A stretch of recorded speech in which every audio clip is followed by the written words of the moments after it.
Amalia binti Nur Amini, nombor matrik 25 DDT 20F2031.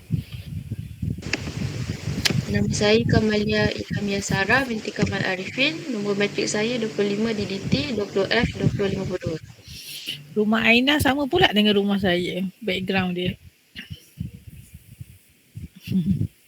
Okay, objektif pertama adalah memahami konsep persembelihan halal dalam Islam. Kedua, dapat membezakan antara sembelihan yang halal dan yang tidak halal. Konsep sembelihan ialah dalam Islam atau zabihah telah meletakkan garis panduan dalam penyembelihan haiwan dengan baik dan teliti. Pengetahuan mendalam mengenai kaedah penyembelihan yang mengikut syariat amat penting kerana ia berkait rapat dengan faktor kerohanian dan kesihatan.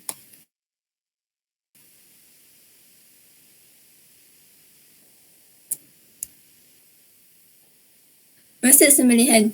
Sembelihan ialah mematikan binatang dan taib, iaitu mengelokkan. Pengertian kedua adalah tamim, membawa maksud penyempurnaan, iaitu menyempurnakan apa yang diharuskan dengan cara penyembelihan. Kedua, penyembelihan adalah salah satu cara untuk mematikan atau menghilangkan nyawa binatang yang halal dimakan dengan memutuskan urat hakum dan urat marik dengan menggunakan alat yang tajam dengan niat kerana Allah. Firman Allah SWT iaitu diharamkan kamu iaitu memakan bangkai iaitu binatang yang tidak sembelih, darah yang keluar mengalir dan binatang-binatang yang disembelih kerana lain dari Allah. Surah Al-Maidah ayat 3. Seterusnya, hukum sembelihan adalah wajib dan binatang yang mati tanpa disembelih adalah dianggap bangkai, najis dan haram dimakan. Firman Allah SWT, dihalalkan kamu segalanya yang baik-baik. Surah Al-Maidah ayat 4. Seterusnya, hukum sembelihan. Yang pertama, penyembelih. Kedua, binatang yang disembelih. Ketiga, alat untuk menyembelih. Dan keempat, keadaan iaitu tempat atau perbuatan sembelihan. Seterusnya, syarat-syarat sembelihan. Yang pertama, orang yang menyembelih, iaitu beragama Islam, baligh, tidak sah jika kanak-kanak, berakal, tidak sah jika orang gila, dan terakhir, tidak dalam ihram haji atau umrah. Seterusnya, Aina. Okey, seterusnya syarat-syarat sembelihan ialah binatang yang disembelih. Binatang yang halal dimakan, binatang yang masih hidup, mati dengan sekali sembelihan. Seterusnya wajib putus urat pernafasan iaitu urat marih dan urat tempat laluan makanan, halkum.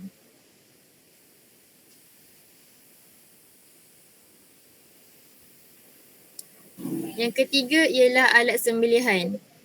Alat sembelihan ni kita kena guna alat yang tajam macam pisau yang dah diasah tau. Kalau guna pisau yang tumpul tu tak boleh. Dia jadi haram lah sebab nanti dia tak putus.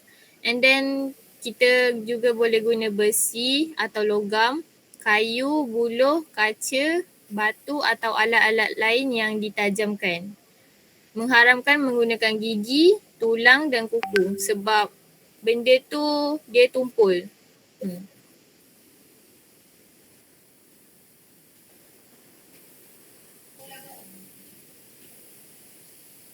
Sabda Rasulullah SAW dari Rafi' ibn Khadij radhiyallahu anhu, apa-apa yang dapat mengalirkan darah serta disebut nama Allah padanya waktu menyembelih maka boleh kamu makan kecuali gigi dan kuku, dan aku akan kabarkan kepada kamu sedemikian itu kerana gigi adalah tulang dan kuku adalah pisau orang Habsyah. Hadis riwayat Bukhari dan Muslim. Sabda Nabi SAW, sesungguhnya Allah mewajibkan untuk berbuat baik kepada sesuatu. Oleh itu, jika kamu membunuh, maka perbaikilah cara membunuhnya. Dan apabila kamu menyembelih, maka perbaikilah cara menyembelihnya dan tajamkanlah pisau serta selesaikanlah haiwan sembelihannya itu. Hadis riwayat Muslim.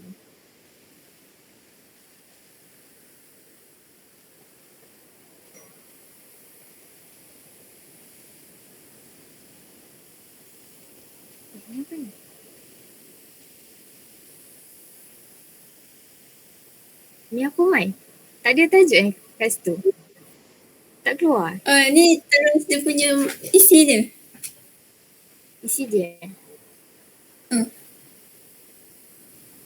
A. Penyembelihan ke atas binatang yang berkuasa menangkap dan menyembelih ke atasnya.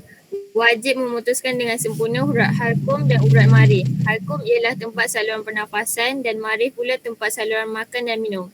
Seperti dalam gambar, kita boleh tengok urat halkum dan urat marih. Dah, next.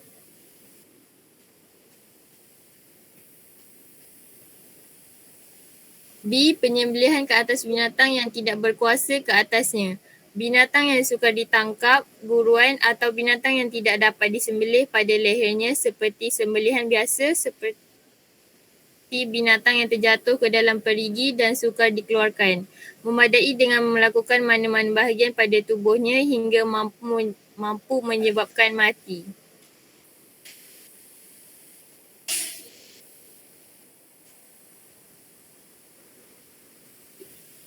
Syarat sah sembelih ada 8. Yang pertama ialah sembelihan dilakukan dengan niat. Yang kedua, sembelihan dilakukan kerana Allah bukan kerana sesuatu yang lain. Yang ketiga, putus urat halkum, saluran pernafasan dan urat marih iaitu saluran marih.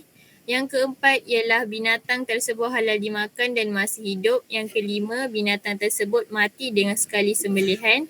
Yang keenam, disembelih oleh orang Islam. Yang ketujuh, menggunakan alat yang tajam. Yang ke-8, binatang itu mati disembelih bukan kerana yang lain seperti mati terjun atau terjatuh ke dalam perigi seperti disembelih.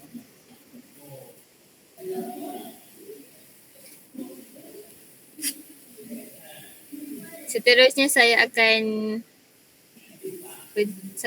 bagi kepada Kamalia Ilham Yasara. Terima kasih Aina. Assalamualaikum warahmatullahi wabarakatuh. Selamat pagi semua. So hari ni Sarah adalah pembentang yang ketiga iaitu hukum-hukum sembelihan. Next slide.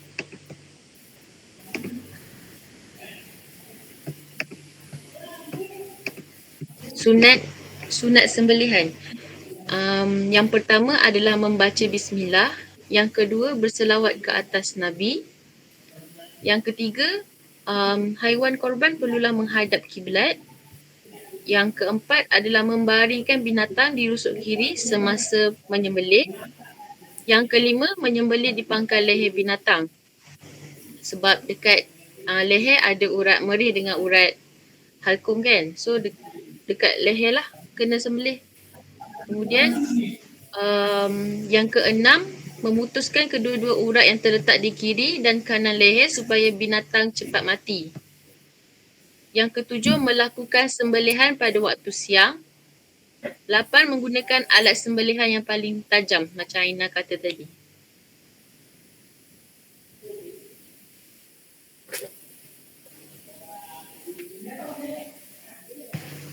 Dalam penyembelihan ada juga makro. Kalau makro ni kalau kita buat tak dapat dosa pun. So yang pertama menggunakan alat yang tumpul. Sebenarnya menggunakan alat yang tumpul ni tak nak bagi haiwan korban tu terseksa. Sebab biar kita sembelih haiwan korban tu sekali je dia terus mati. Tak boleh bagi dia rasa sakit tu. Faham tak? So sebab tu dalam penyembelihan kena guna alat yang tajam macam pisau, logam macam Aina sebutkan tadi. Yang kedua, menampakkan alat sembelihan kepada binatang.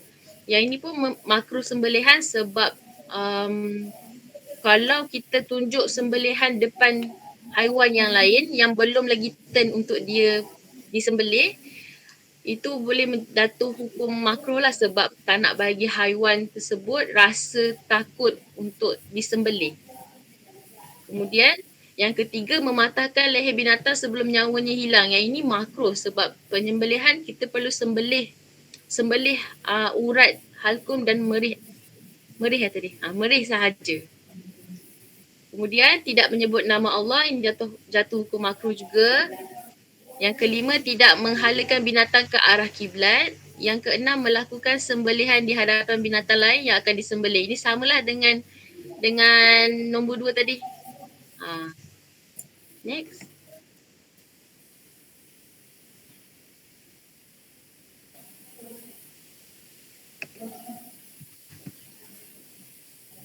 Seterusnya adalah cara penyembelihan. Yang pertama, memotong seluruh halkum iaitu saluran pernafasan dan saluran makanan dan minuman iaitu urat marih. Marih ke marih? Sama je kan? So macam dalam gambar korang tengok dekat ayam tu dia ada saluran, 2 saluran iaitu makanan dan pernafasan. Sama juga dengan lembu, dia ada belah kiri dan belah kanan urat dia.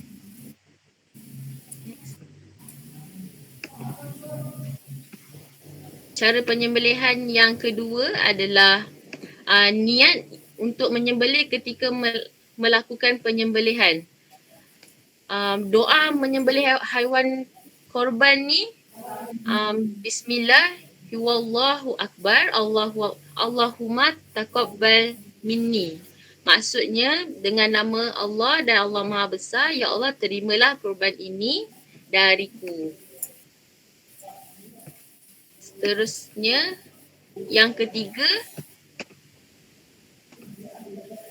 hendaklah binatang itu mati semata-mata disebabkan oleh penyembelihan. Tidak dilakukan satu perbuatan lain yang boleh membawa maut kepada binatang itu ketika disembelih. Maksudnya, perlulah sembelih haiwan korban tersebut dengan penyembelihan sahaja. Maknanya dua-dua urat tadi putus. Bukan kita tikam ke untuk bagi dia mati ataupun kita patahkan leher. Tak, perlulah haiwan tu mati disebabkan cara penyembelihan kita sahaja. Yang seterusnya.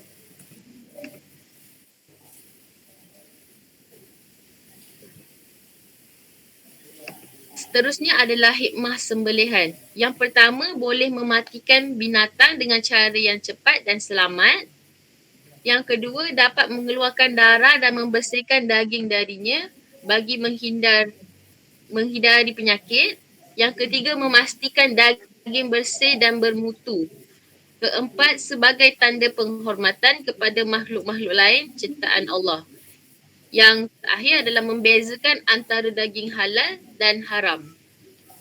Membezakan antara daging halal dan haram ni bermaksud cara penyembelihan tadilah.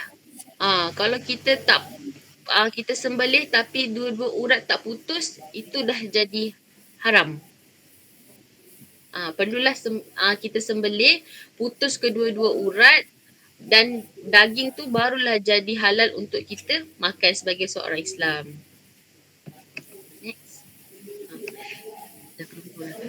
Next adalah kesimpulan sembelihan. Yang pertama adalah amalan sembelihan merupakan salah satu bentuk ibadah dan bukti perhambaan seorang manusia kepada Allah.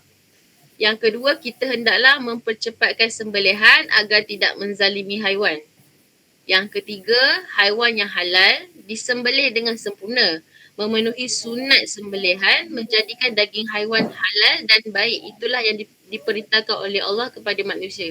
Macam saya cakap tadi, perlulah sembelih tu, dua-dua urat tu putus, barulah daging tu halal untuk kita makan. Itu adalah yang diperintahkan oleh Allah, cara sembelihan yang sebetulnya. Yang keempat adalah firman Allah, dan makanlah makanan yang halal lagi baik dari apa yang telah direzekikan kepadamu, dan bertakwalah kepada Allah dan kamu beriman kepadanya.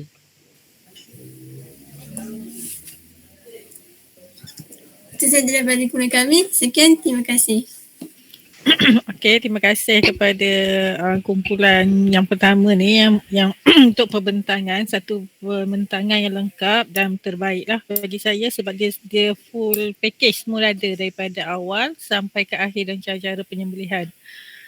Okey, terima kasih. Nanti upload awak punya slide dalam GC di bahagian pembentangan. Boleh? Boleh. Yang Okey. rubrik ketua bagi makan tu sekali ke? Sekali. Masukkan sekali. Okey. Bukan masukkan slide dan slide, awak just lampirkan dalam PDF lah. PDF. Boleh? Okey. Okey, terima kasih. So ada satu kumpulan sahaja untuk hari ini. 4 kumpulan lagi kita sambung minggu depan ya. Boleh? Okey, hari ini kita habiskan sikit bab 2, masih lagi bab 2 sebab bab 2 ni banyak dia punya topik dia. Saya masukkan sedikit. Sebab memandangkan hari Selasa kita tak ada kelas.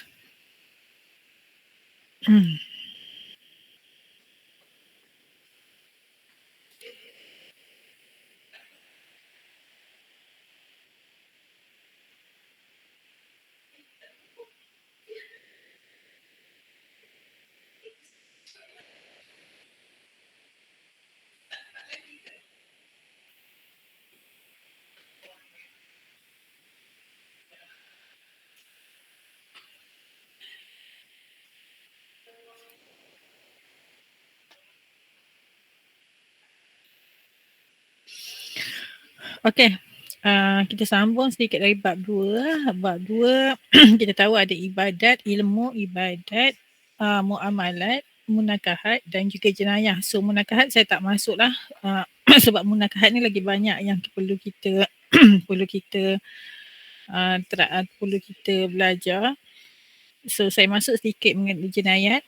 Jenayat dari sudut bahasa ialah segala perbuatan dosa dan tercela. Dari segi istilah ialah sesuatu perbuatan yang diharamkan oleh syarak sama ada ia dilakukan terhadap manusia, anggota badan serta harta. Okey, hukum terhadap jenayat jenayah dalam Islam ada 3, hudud, qisas dan juga takzir. Kita masuk satu persatu. Saya rasa yang ni awak dah belajar masa sekolah-sekolah belajar tak? Jenayat ni, hudud, qisas, takzir. Tak ada. Tak ada, tak belajar. Jenayah tak ada. Okay, jenayat kita akan sebenarnya jenayat ni kalau saya ikutkan saya masa saya belajar dulu 1 semester, awak belajar ni dalam sejam je ni.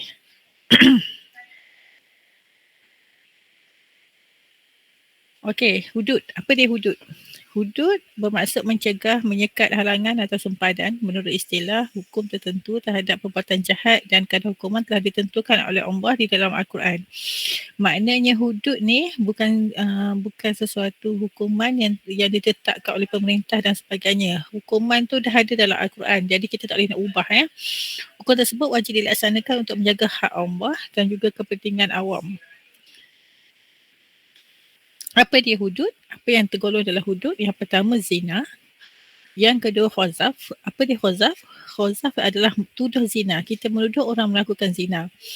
Yang ketiga minum arak. Yang keempat mencuri. Yang kelima merompak atau menyamun. Yang keenam memberontak. Yang ketujuh murtad. So 7 ni adalah merupakan dosa paling besar dalam Islam dan hukuman yang telah ditetapkan dalam Al-Quran. Okey, zina. Zina ialah menyetubuhi perempuan bukan isteri secara haram tanpa adanya syak atau syubhah. Apa dia syak atau apa dia syubhah? Apa dia? Siapa tahu? Maknanya tak ada keraguan, tak ada rasa sangsi. Memang betul dia telah melakukan persubuhan dengan perempuan secara haram. Ya.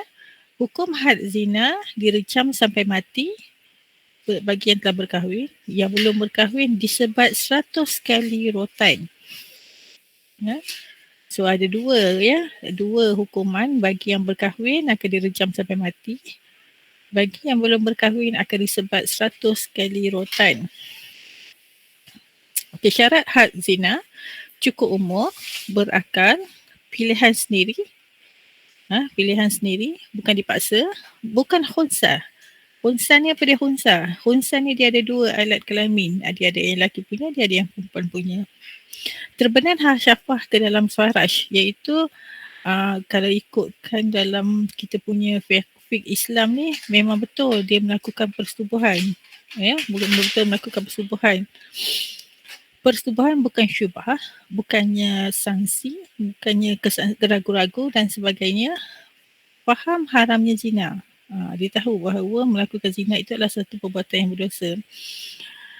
Sabitan zina, kita nak tuduh orang zina ataupun kita nak kata bahawa itu adalah dia melakukan zina, kena ada 4 orang saksi lelaki yang sempurna syarak. Nak saksi bagi zina adalah 4 orang saksi lelaki yang sempurna syarak, pengakuan oleh penzina sendiri dan juga bukti.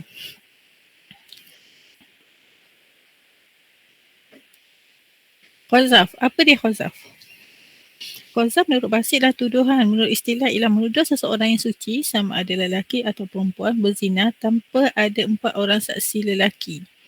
Maknanya kita tuduh orang melakukan zina. Contohnya kita nampak orang tu pergi hotel, check in kat hotel, pasangan kekasih yang check in kat hotel, so kita buat kita menuduh dia melakukan zina tanpa kita lihat, tanpa tak ada saksi pun. Cuma kita tengok dia check in kat hotel je. So tanpa ada bukti, tanpa ada saksi, so orang yang tuduh zina itu akan disebat 80 kali rotan. So kita tak boleh nak tuduh orang sewenang-wenangnya, sesuka hati kita. Ya, kita tak boleh nak fitnah orang.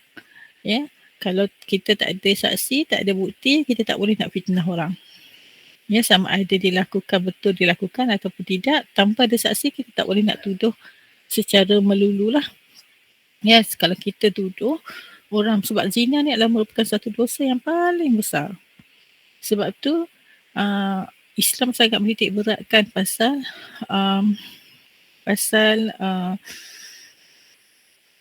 perkara ni lah. So kalau betul-betul dia melakukan zina, kena ada saksi, kena ada bukti. Sebab dia akan, kalau yang dah berkahwin akan direjam sampai mati, yang belum berkahwin akan disebat 100 kali rotan. Dah. Ya. Kalau yang macam hukuman yang direjam sampai mati tu kan, dia ada betul-betul ke? Maksudnya kat Malaysia? Kat Malaysia tak ada, sebab kita tak masih lagi dalam apa orang kata, dalam perbincangan untuk dilaksanakan di Malaysia. So kita dekat Malaysia kita tak laksanakan lah. Habis tu dia buat apa? Hukuman dia apa? Hukuman dia kalau kita tengok dalam apa kata, masih lagi di peringkat mahkamah syariah, didenda dan sebagainya lah. So hukuman hudud ni tidak dilaksanakan dalam pemerintahan di Malaysia. So dia terlalu banyak pertikaian yang diperjuangkan untuk dilaksanakan lah. Tapi masih belum lagi dilaksanakan dekat Malaysia. Kalau dekat negara Arab telah dilaksanakan lah.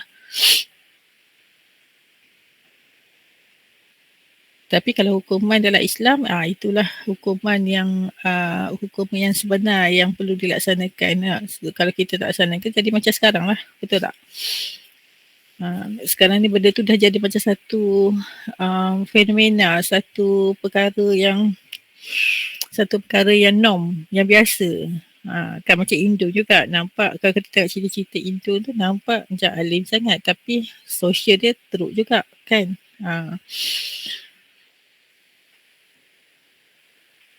Okey, pengecualian pelaksanaan qazaf.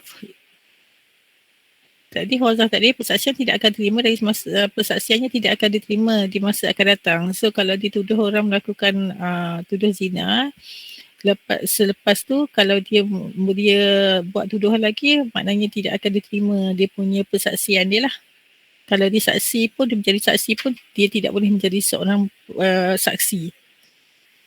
Pengecualian pelaksanaan qazaf jika berlaku salah satu daripada perkara di bawah, menghubungkan 4 orang saksi untuk mengesahkan dakwaan dia, bersumpah li'an bagi kes suami isteri saja. Sumpah li'an ni adalah contohnya li'an ni, kalau kita tengok dalam perkahwinan, li'an ni suami menuduh isteri dia melakukan zina.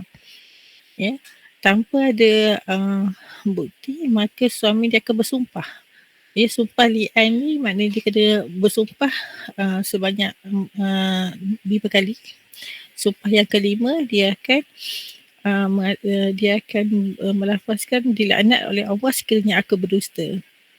Maknanya dia kena bersumpah bahawa jika dia berdusta dia akan dilaknat oleh Allah. Ya, itu sumpah li'an. Orang yang melakukan li'an iaitu menuduh isterinya melakukan zina, dia akan bercerai dan tidak boleh rujuk kembali lah. Mendapat kemaafan dari pihak yang tertuduh. Maknanya orang yang tuduh zina ni dia tidak dikecualikan 80 kali sebatan bila dia boleh kemukakan 4 orang saksi ataupun dia bersumpah li'an. Ni sumpah li'an bagi kes suami isteri saja. Kalau kemaafan daripada pihak yang dituduh. So dia tak disebat sebanyak 80 kali sebatan lah. Mencuri ialah mengambil harta orang lain secara tersembunyi tanpa izin pemiliknya daripada tempat simpanan dengan niat untuk menghilangkan dari bilik tuannya. Jenis hukuman ada 2, hukuman hudud potong tangan, hukuman takzir iaitu dia denda. Apa dia yang hukuman potong tangan? Syarat sabit hukum potong tangan, pencuri baligh, berakal, pilihan sendiri, faham haramnya mencuri. Barang curi bernilai harta yang harus digunakan atau harta orang lain. Nilai 1/4 dinar itu 1.0625 gram emas atau lebih. Nilai harta yang dicuri itu yang boleh dipotong tangan. 1 gram lebih sikit emas. Nilaiannya sama dengan 1 gram lebih sikit emas barulah dipotong tangan. Maknanya kalau curi sen ke RM1 ke, tu tak dipotong tangan lagi lah. Itu akan ditentukan oleh pemerintah. Tapi barang dari tempat simpanan ambil secara tersembunyi.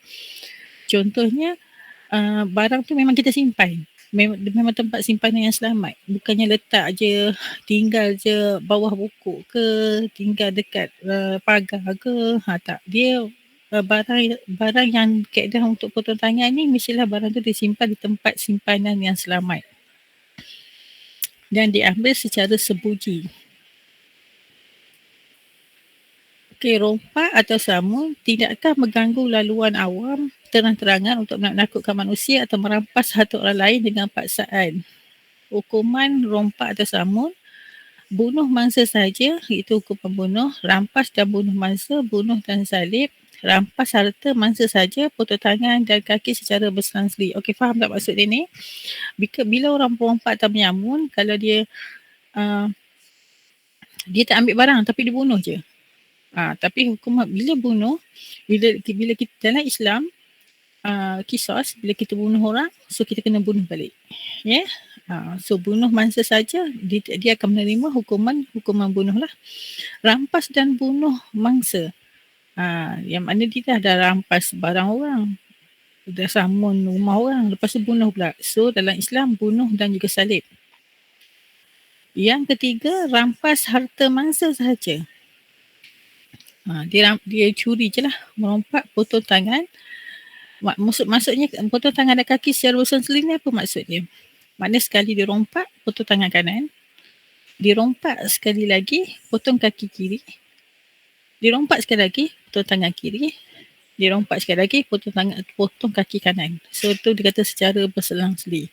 Ya, menggugut dan mengganggu. Maknanya kalau dia just menggugut dan mengganggu orang ramai, kita ramai orang, dia hanya sama ada buang daerah atau penjara atau lain-lain yang bersesuaian dengan takzir, itu ditentukan oleh pemerintah.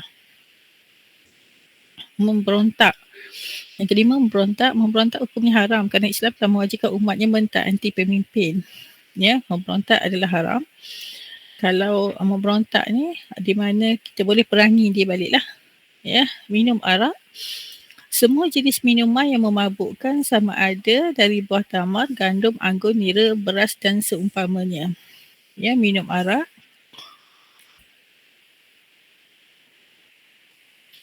Syarat pelaksanaan hak minum arak, Islam, mukallaf, kehendak sendiri. Faham perharamannya. Bahan yang diminum memabukkan dan dalam bentuk minuman. Minum melalui mulut dan sampai ke halkum. arak, benda yang memabukkan, bukan setakat arak, daun ketum, apa lagi yang benda-benda yang memabukkan lah. Dia Ustazah, kena, kalau ya, macam tak tahu tu tak tak tahu. apa kan? Kalau macam contohlah kita pergi kedai makan kan, lepas tu orang tu tersalah bagi. Orang tu salah bagi. Lepas Itu tu itu dah tak. minum baru Nah, orang tu cakap. yang tu tak adalah sampai kepada sebab dia tak sampai kepada sebatan lah. Dikenakan 40 sebatan dengan syarat pengakar tertuduh dengan syarat yang cukup. Disaksikan oleh orang saksi yang adil dan cukup syarat. Murtad. Apa dia murtad? Kembali ke kekufuran setelah beriman sama ada melalui i'tikad, kata-kata dan perbuatan. Murtad. Ditahan selama 3 hari untuk bertaubat. Jika masih enggan bertaubat, maka ia mestilah dibunuh. Itu dalam Islam lah. Murtad jika dia tak mahu kembali kepada Islam, maka hendaklah hukumannya hendaklah dibunuh setelah diberi 3 hari untuk bertaubat. Itu dia hudud 7 perkara dosa besar yang dikenakan hukuman. Kisos. Apa dia kisos? Menurut bahasa ialah persamaan atau mengikut menurut istilah suatu pembalasan yang dijatuhkan ke atas jenayah sama seperti tindakan jenayah dilakukan terhadap mangsa. Contohnya kalau kita bunuh orang, so kita kena bunuh balik lah. Kalau kita kerat tangan orang, tangan kanan orang, so tangan kanan kita juga dikerat. Sama, sebab tu dia kata atas jenayah yang sama. Syarat wajib kisah, syarat terhadap mangsa, membunuh dengan niat, waras. Membunuh dengan kerelaan sendiri. Pembunuhan secara langsung bukan menyebabkan pembunuhan bukan bapa kepada mangsa. Pembunuh bukan bapa kepada mangsa. Mangsa lebih rendah martabatnya seperti tuannya yang membunuh hambanya tidak dikenakan kisos. Satu persatu syarat terhadap mangsa. Mangsa mestilah memenuhi syarat berikut. Mangsa bukan dari kalangan orang yang ada hak membunuh seperti bapa membunuh anak. Bapa membunuh anak tidak dikenakan kisos Mangsa bukan milik pembunuh seperti tuan membunuh hamba.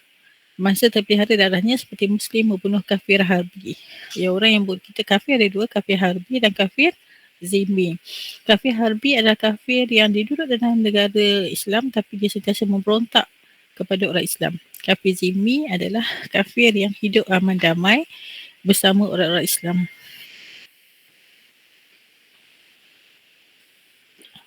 Jenayah yang melibatkan selain bernyawa mencederakan bahagian kepala, tubuh badan, contohnya kecederaan wajah, kecederaan menampakkan tulang. Menghilangkan manfaat atau fungsi, itu contohnya menjejaskan fungsi penglihatan. Memotong anggota badan manusia, contohnya memotong telinga. Ni samalah. Kalau kita potong telinga orang, potong telinga kita pun kena potong. Jenis-jenis pembunuhan, membunuh sengaja. Jika mangsa sampai mati dengan sengaja, kita memang niat dan memang nak bunuh lah. So hukumannya wajib balas bunuh. Kena bunuh balik lah. Kita kena bunuh balik. Membunuh separah sengaja. Contohnya memukul mangsa dengan alat yang kebiasaan tidak dapat membunuh sebabnya telah menyebabkan kematian. Contohnya tengah mengajar. Contohnya seorang pensyarah tengah mengajar. Dia nak marah dekat student dia. So dia lempar whiteboard marker contohnya. Padahal benda tu tak akan membunuh. Tapi dia lempar kena dahi pelajar dia, maka pelajar dia meninggal. Itu membunuh separah sengaja. Dia tak niat pun nak bunuh. Tapi boleh menyebabkan kematian. Hukuman kalau bunuh tanpa niat tu dosa bunuh juga tanpa membunuh tanpa niat, dia juga kena wajib bayar diat lah. Dia kena wajib bayar diat. Wajib bayar diat. Hukuman diat iaitu tidak wajib kisas tapi wajib bayar diat. Diatnya beransur-ansur selama 3 tahun iaitu 30 unta betina berusia 3 tahun, 30 unta betina berusia 4 tahun, tahun yang ketiga 40 unta bunting. Maksud di sini kalau dia tak boleh sediakan unta, so nilaian 30 unta tu lah. Setahun dia kena bayar diat sebanyak dilayan sebanyak 30 unta betina yang berumur 3 tahun. Kalau seekor unta tu harga 7,000 lah, kalilah 30. Berapa yang dia kena bayar diat lah. Ini maknanya dalam tempoh 3 tahun dia kena bayar 100 ekor unta. Nilaian 100 ekor unta untuk membunuh separa sengaja. Membunuh tidak sengaja. Perbuatan sengaja yang ditujukan bukan kepada mangsa. Seseorang yang ingin menembak tupai tetapi terkena mangsa. Orang pergi buru dalam hutan, dia nak tembak tupai tapi terkena orang. Ada juga orang yang ada orang dalam hutan tu, so terkena orang tu. So itu membunuh tidak sengaja.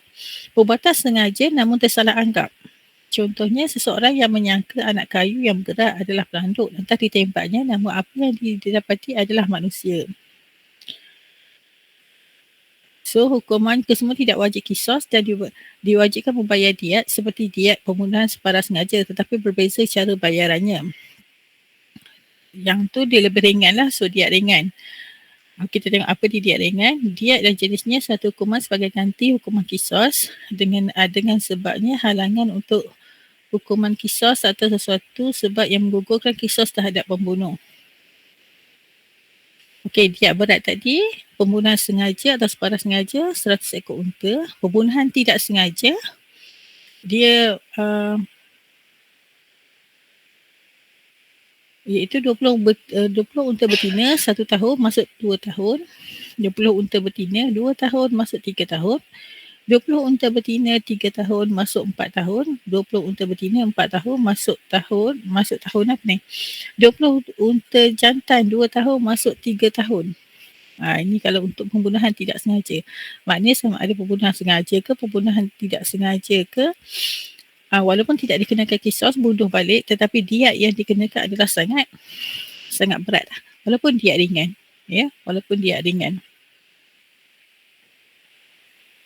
Diat ringan kurang daripada 100 ekor unta sebab diringankan pembunuhan adalah wanita, pembunuh bukan Islam, mangsa adalah janin bagi ibu Muslim yang dicederakan hingga mengakibatkan keguguran. Okey, takzir. Dari sudut bahasa, menolak, mencegah atau menghalang. Dari sudut istilah, segala jenis hukuman yang tidak ditetapkan kadarnya yang dilaksanakan bagi menunaikan hak Allah dan hak manusia terhadap kesalahan selain hukuman kisos, hudud, diat dan juga kifarah. Hukuman tidak tetap dan bergantung pada hakim dan juga pemerintah. Takzir kita tahu adalah ditentukan oleh pemerintah. Selain daripada hukum kisos, daripada hukum hudud, diat dan juga kifarah. Contohnya apa dia? Contoh selain daripada hudud. Contohnya lesbian, homoseksual. Sekarang ni apa sajat tu macam mana? Itu ditentukan oleh pemerintah lah. Kita nak sebab tak ada dalam hukumannya dalam hudud dan juga kisos. Dan tak ada dalam hukuman hudud dan juga kisos, maka ditentukan oleh pemerintah. Macam mana nak kenakan hukuman. So boleh faham? Boleh, ni just basic-basic je bagi ni. Kalau nak lebih detail sebenarnya banyak je lebih detail lagi. Just basic-basic je supaya awak faham sahaja perkara yang asas. Boleh? Boleh? Senyap je semua ni. Ke laju sangat saya cakap, tak faham? Boleh, Ustazah. Boleh? Okay. So, kita habis kat sini. So nanti saya maklum balik bila kita nak katakan minggu depan lah kot. Minggu ni macam terlalu pack sangat. Minggu depan lah kita kalau sempat kita ganti kelas. Kalau kita boleh cover minggu depan, so kita tak payah ganti kelas lah. Boleh? Okay. Boleh. So kita jumpa hari Ahad minggu depan dengan 4 perbentangan lagi. Kalau sempat 4 perbentangan lagi lah. Kalau tak sempat 2 pembentangan, 4 cukup, saya rasa okey je 4 kot, tak lama sangat setiap kumpulan. So 4 pembentangan lagi pada Ahad depan. Okey? Okey, terima kasih. Assalamualaikum. Terima kasih Ustazah. Jangan lupa isi kehadiran ya. Jangan lupa isi kehadiran. Okey. Terima kasih Ustazah.